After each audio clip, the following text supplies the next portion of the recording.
Today, I'll be taking you through two useful tools in Quantum and SD consoles, the multi-channel and the set spill. Each of these features can be utilized to enhance your workflow and are very simple to use. I will break both features down and provide you with a good understanding of how these features work. I'm going to be working on the SD5 offline software today. This is just my overall view. As you can see, I've got my master screen, my left screen, my right screen, my center screen, which is a bunch of outputs at the moment, and then my overview, which I've just minimized at the bottom right here. Okay, so this is why this screen is currently looking like it is. We're seeing all windows available on an SD5 currently. Okay, so multi-channels and set spills. Let's begin with multis. Multi-channels, I will call them multis from now on. Okay, so multi-channels, originally incorporated from our broadcast software. And just to point out, on all of our offline softwares that have broadcast or T, you can go to enable extensions, and then you have the available extension to activate. So for the SD5, you have broadcast. Obviously, with Quantum 7, for example, you can have theatre and broadcast versions available, as well as the normal live operation. Essentially, multis were incorporated from our broadcast software. So it allows up to 11 input channels to be combined into one channel. Any 11 input channels within your session can be used, and it can be a very useful tool for combining multiple input sources. So, for example, in orchestral situations, surround sound sourcing, or for creating non-adjacent stereo channels, this is a very useful tool for that.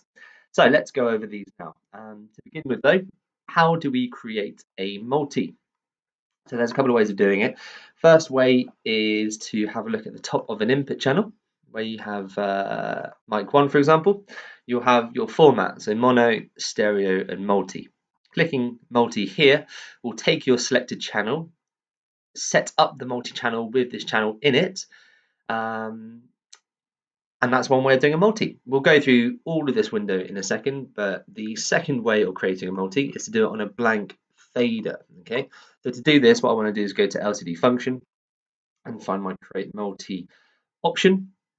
When I click on this, you'll see that it doesn't actually do anything, because what I need to do is actually make sure I have a blank fader. So if I unassign channel 12, we'll go back into LCD function, create multi, and you'll now see I have a purple LCD, which will allow me to create a blank multi on an empty channel fader.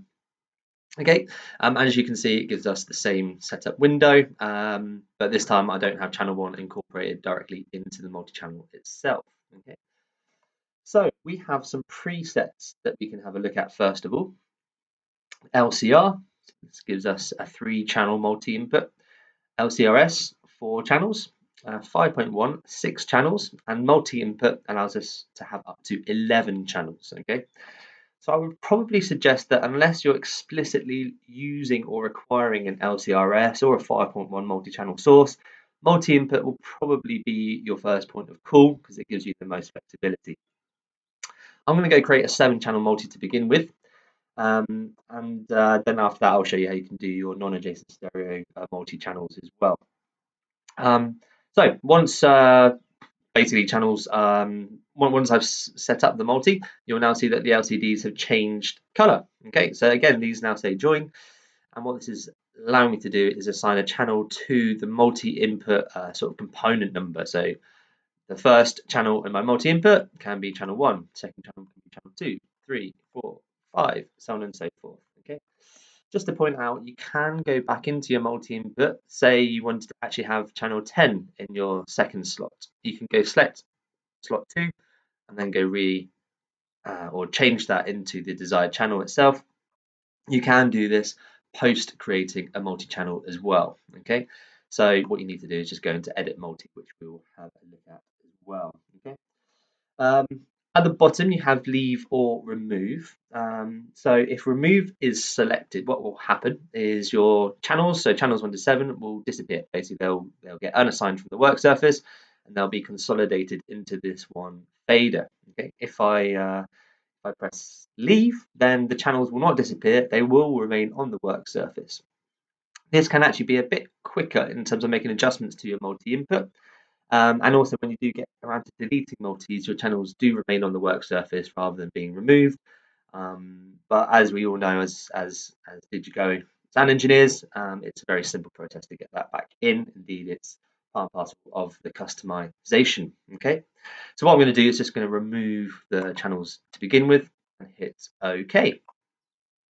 You'll now see that my first 7 channels have disappeared, and I now have this rather blue looking channel, which is my multi input. Okay, so first of all, let's just go double check as to what's happened here. So this is a new type of channel. So what we're going to do is come back into the offline. We're going to go into layout, go to channel list, okay? Because essentially what's happened is a brand new type of channel has been created. In the channel list, you can see it in the multis, okay? So this is brand new row. And if I go back into my input channels, you will see that all my channels 1 to 7 have been assigned to multi 1. Here's channel 12, by the way, the one that I unassigned earlier. So this is currently off the work surface. Where's channel 1 to 7 in multi 1? Where's multi 1? Let's have a look at this. And that is in my left hand side, layer 1, bank 1. Okay.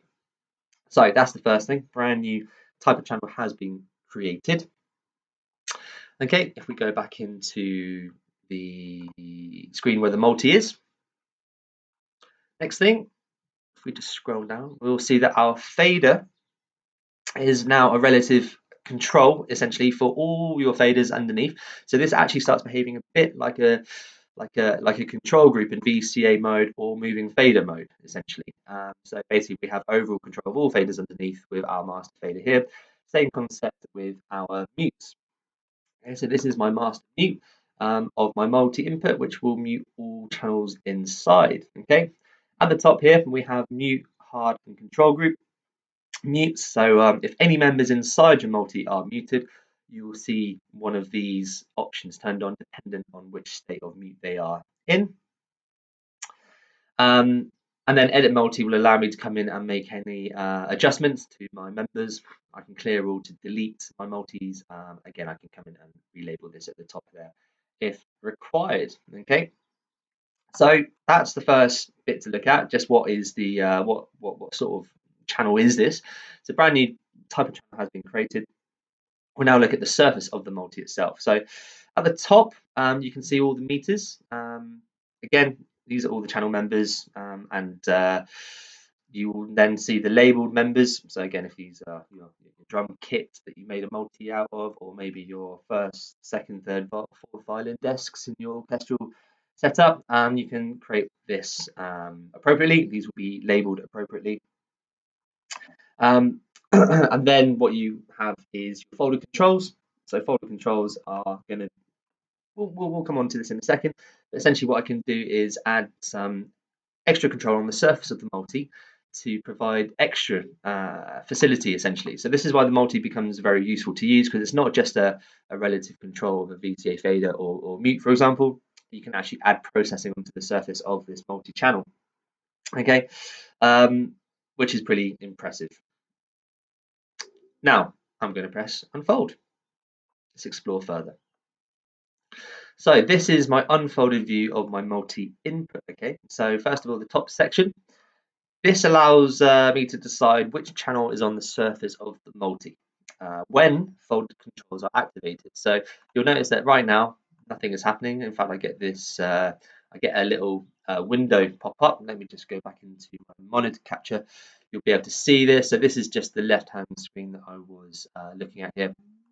You'll notice that I've got channel 1, 2, 3, and 4, and this little text box popping up there. Okay. So I need to actually have folded controls activated before this starts working. In the middle section, I have this option which allows me to create links. So links, they are essentially gangs inside a multi-channel. If you're not familiar with what a gang is, and this allows us to basically combine 2 or more channels together to be controlled with one set of faders or one set of rotaries or something like this. Okay, so links are essentially just gangs inside a multi. To create or edit links, press the set links button, and essentially what happens is when this goes red, I can now tap on anywhere inside my channels right click obviously, and then you'll see my green or turquoisey link color pop up. So now channels 1 and 2 are linked together. I can actually set multiple links inside a multi by turning this off and on again and selecting 2 other channels. So now I've got channel 3 and 4 linked together, channel 1 and 2 linked together, and we can also have channels 5 and 6. Okay, so this allows me to link channels inside a multi. If we have a 5.1 preset selected, then you'll actually have your left and right, center LFE and surround left, surround right channels automatically linked together. So that's kind of useful. If you need to clear the links or even temporarily disable them, find the optional button or indeed just press clear all links. Once these are linked, you'll now see that my sends on aux1 are being mapped together. Sends to aux2 from these 2 channels are being mapped together. And the fader control is also being mapped together. So what I will do is just push these faders up to 0 dB. These faders are inside the multi right now. And actually what I'll do is I'll just mute channel 7 so we can see what it looks like on the surface. Okay. So yeah, those are the links that can be very useful. And then the bottom section, this allows for instant copying of the trim and delay, filters and EQ, dynamics, aux sends and fader and mute controls from the surface channel to the other channels inside your multi. Again, very useful for copying information across, especially if you're making that very quick non-adjacent stereo channel, or if you just wanted to copy information from your surface channel to the new multi that you had created. Okay, so that is your controls of the multi. I'm just going to fold this up now. Again, first thing to point out, here's the mute, which is on. This is telling me that I've got a channel muted underneath. So there's my channel 7. Fold this, the mute has now disappeared. Okay, so what I'm now going to just look at is adding in some folded controls. Let's go to the top of the channel. Ooh, there you go. So input, EQ, dynamics, and aux send. So I've now added all these controls to the surface of the multi. And as you can see, this starts looking an awful lot like an input channel. So you have a multi-channel with relative controller faders underneath, but with all of this extra processing on the surface of it, so you can make any adjustments that you need to as the gig goes on. Now, I have mic 1 at the surface. If I just unfold this again, okay, you will see that channel 1 is at the surface, mic 1. If I fold this up again, what I'm going to do is add in some EQ. Let's just do some crazy bit of EQ here. Why not? You'll see that EQ has been adjusted, but what's happened underneath, you'll see that when I go to unfold, channel 1 and 2 has updated, but the other channels have not. Okay, so this is what the link option does inside the multi. Let's say I've got channel 7 as my surface view. I'm going to fold this up. I'm also just going to show you the faders at the same time, so you see how all the faders are at 0 dB. First of all, say we got a bit of a high pass on there or something like this. So when I look to open this up, you'll see that just channel 7 has changed because it's not linked with any other channels inside. But also look at the fader. Here's the multi-fader control.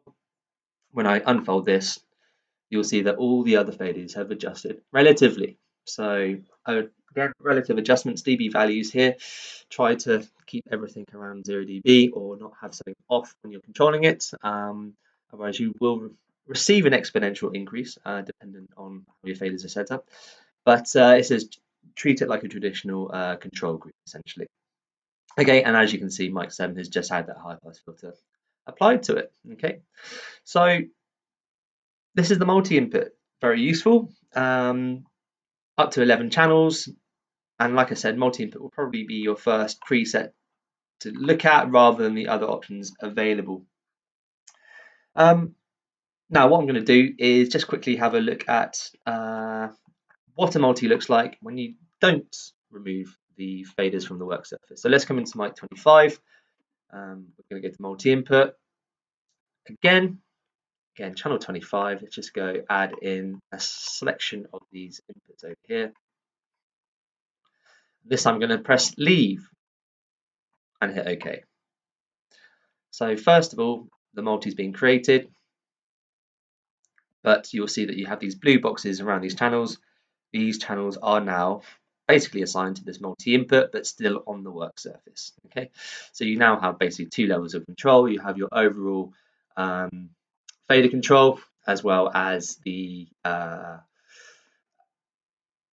independent control of each channel inside the multi. Okay, so again, let me just bring some faders up. So we're at a rough, even keel here. And then you'll see that the surface multi is adjusting all the faders relatively at that point. Okay, you can still unfold if you want to, but this now operates a lot more like a control group with all your channels available here. Okay, so that is the main difference. Now, non-adjacent stereo channels. So quickly on this, let's say we are let's go to the right screen. Why not? We haven't looked at that one just yet. So this is the right hand screen. Let's say we've got mic 18. Let's say we've got some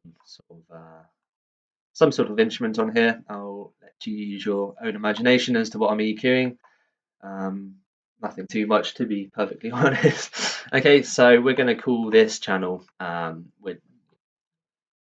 call this a crazy mono synth or something like that, which is what I've needed that EQ for. So essentially, I've got my mono synth here. Let's turn a bit of DiGiCo on. I want to have a bit of a multi-band available on this as well. So just turn this on, all on, yada yada yada, and play around with some of these features. So let's say that my synth player has been playing in mono, all sound check, all rehearsal, and then all of a sudden wants to go into stereo mode. That's absolutely not an issue, but just to point out, when you go from mono to stereo, again, it takes the next adjacent source. Not great if you've already patched everything into your stage box one-to-one, and you don't want to have to move everything up by one to fit in that second or right-hand leg next to mic 18. So what do we want to do? We want to create a multi-input. So let's go multi-input, and that's my synth there. I'm going to go create my my stereo leg essentially. So let's say that we've got, the right hand signal coming out of the synth now, but the only available slot that you have of it in terms of I/O across your whole system is, on your secondary rack, line 40, for example. So I can bring this signal in anywhere on my input channels. Okay, then all I need to do, if I just close my setup windows again, is press the join button. Okay, there it is. I'm just going to press remove and hit OK. This channel has now disappeared because I really don't want to see that again, apart from if it's in the same channel with my mono synth. Okay, so I've got members input 18 and input 61, but crucially I have my two fade meters at the top. Put some folded controls on the surface, so this now starts to look a lot like an input channel. Press unfold, see my two legs. Now I've got my mono synth labeled here. So first of all, let's have a look at just relabeling this channel. So let's call this right or something like that. And my first mono synth, or my left hand leg even, is my surface view channel. So what I want to do is copy my parameters across. So trim and delay, filters and EQ, dynamics, aux sends, faders and mutes. So very quickly, as you can see, I've copied all parameters across to my right hand leg now. And now by pressing link all, everything I send from my surface view is going to be applicable to the right hand leg. The only thing to point out here is panning isn't linked, which is quite useful because it means I can now pan my left and right legs appropriately to the left and the right. Okay. So that is a multi-input. That's how you can utilize it. You can create as many of them as you want inside the console. It's like a control group, but with extra control, because you can affect your input channel parameters on the surface of your multi. Okay. So that's multis. Let's have a look now at set spills. So set spills are another tool inside the console which can be utilized to really assist in terms of finding channels quickly, bringing to the surface multiple inputs and outputs together. Basically something for custom banks, or for control group spilling, spilling up your VCAs up to the surface as well. So, front of house, you can use this to access all your effects returns instantly. If you haven't put them all into a dedicated bank, and monitors, we can look at this as a spill monitor mix function. Really, it's a great tool. So let's go create one. This time we're going to go to layout and we're going to go to set spill. So this is the set spill window. So layout, set spill, and then you'll see that we have quite a similar view to the channel list, where we'll have all our input channels, auxes, groups available. And once you expand one of these options, you'll get all these grey boxes. So if we look at input channels, I can now start assigning inputs into a set spill. Okay. Each set spill will have its own unique color, so as to not get confused as to what you are putting into that set spill. But they can be made up with a mixture of channels. So if I want some inputs, I can also put some auxes on to this as well. Maybe a couple of matrix outputs at the same time. So I've got 13 channels inside my matrix. Let's just add in a few more, why not? 16 channels inside my set spill now. And then essentially to spill my set spill, I want to press this button, get a little tick. What does this actually mean?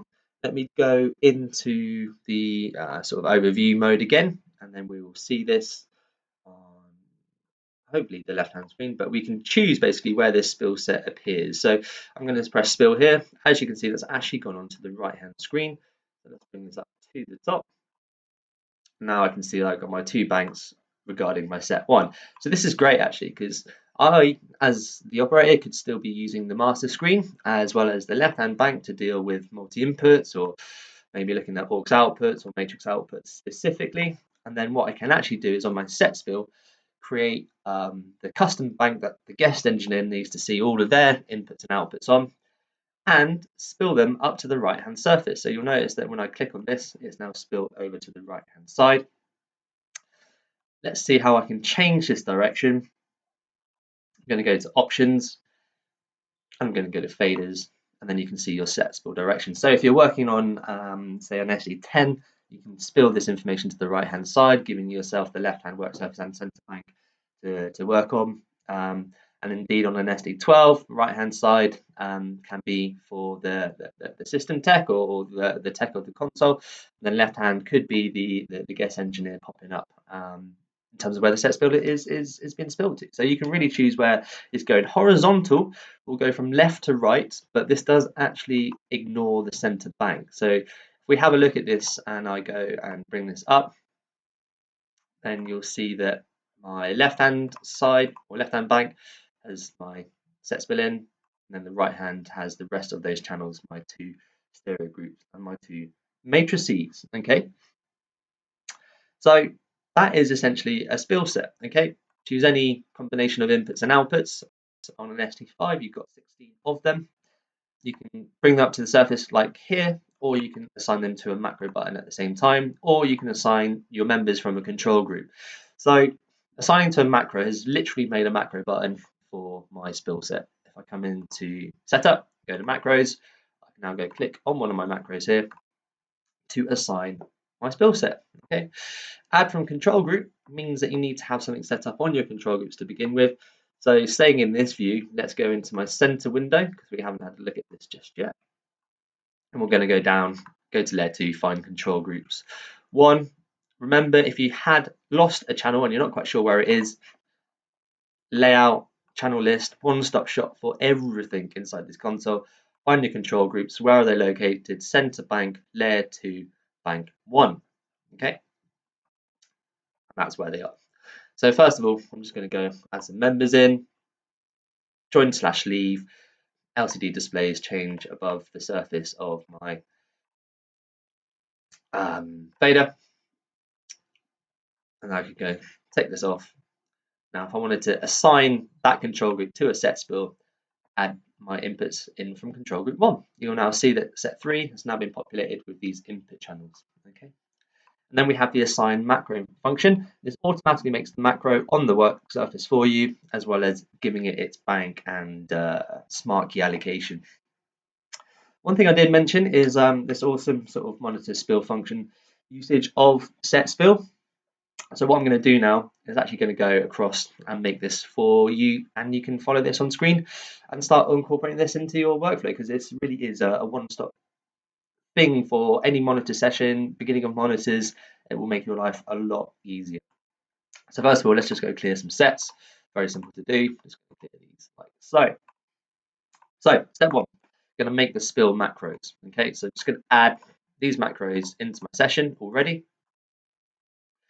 Okay.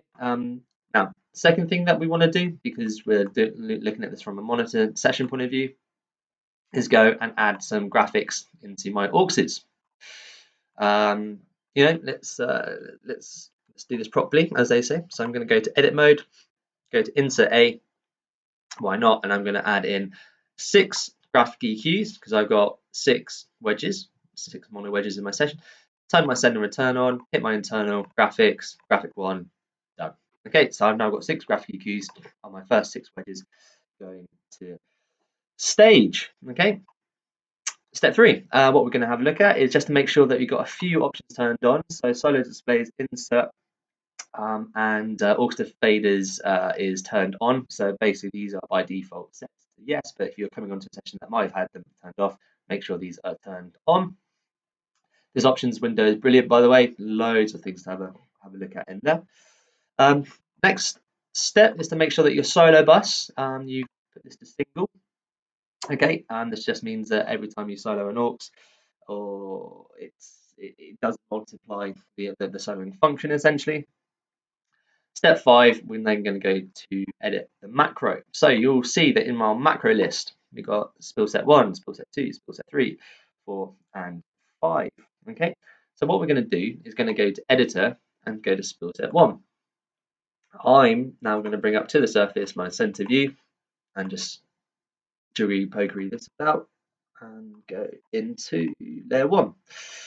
Because what I want to do is on my macro that I've just made, is go into capture. So for spill set 1, then I'm going to go into my aux and capture my sends on faders essentially. So once I press capture on my macro, press my silo button on my aux 1 output, I've now caught my sends on faders popping up essentially. Now there's a few things that we can change here, but one of the fundamental things here is change the silo clear to toggle essentially. So you're just toggling in and out.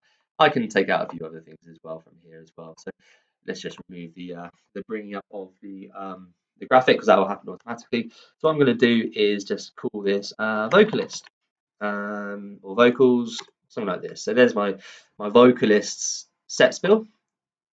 I'm now just going to do this for my bass player as well. Not just to give you a bit of more context. So I'm going to take the solo off, go back into capture, and now capture solo 2. Now remember, you can remove your display graphic EQ because that's going to pop up automatically, but just find your solo clear, turn this on to toggle. So what has essentially happened, and you can repeat this for all your other mixes available, is when you now start your session, maybe you're running around at monitors, you can actually come into your set spill, and you can then say to your artist on stage, to your vocalist, what would you like to see or what would you like to hear? Obviously, there would be a number of bread and butter channels in there, so maybe all your drums, bit of bass, bit of mono synth. There it is. But essentially, you are asking your artist now what they wanted to listen to before you even get to that point, which is brilliant. Makes everyone feel a lot more in control. Let's just go and add some outputs into here. So there's your artist output at the same time, as well as a couple of control groups that you might have set up for that particular artist too. So what now happens is when I go into my macros and I go and select my vocalist, I'll have my spill set functionality pop up, which I believe is on the left hand side still. You will see all of the channels that I've just brought to the surface from the set spill. I'm in set 1, as you can see, but crucially I have all of the channels that the artist needs to listen to soloed in my in-ears or to whichever solo bus that I'm listening to at that point. Okay, so as you can see, every time I now bring up a spill set, I'm now soloing the aux output, giving me instant access to my artist's mix essentially. So let's have a look at set 2. So there's the bassist. What does the bassist want to hear? Probably just themselves or something along those lines. So you'll now see that when I go into my macros again, top here, macros. And again, hopefully you'll be able to see this. When I hit base 1, or my base set spill, I got my base channels and my set 2 automatically soloed into my in-ears or into my wedge, allowing me to monitor this in real time. So hopefully you pick that up. Obviously this is recorded, so please have a look at this again. Again, all of this content is going to be put onto our YouTube channel, so please go over to our DiGiCo YouTube page and hit subscribe so you don't miss out on any of this exclusive content, because we have been doing some pretty good work on this sort of stuff. But yeah, those are the set spills and the multi-channels. Any questions, feel free to write away. And thank you for tuning in. We're going to be doing a lot more of these, and it's been a pleasure as always to provide this demo for you today. Okay, so hopefully take those tools, utilize them in your workflow and enhance it.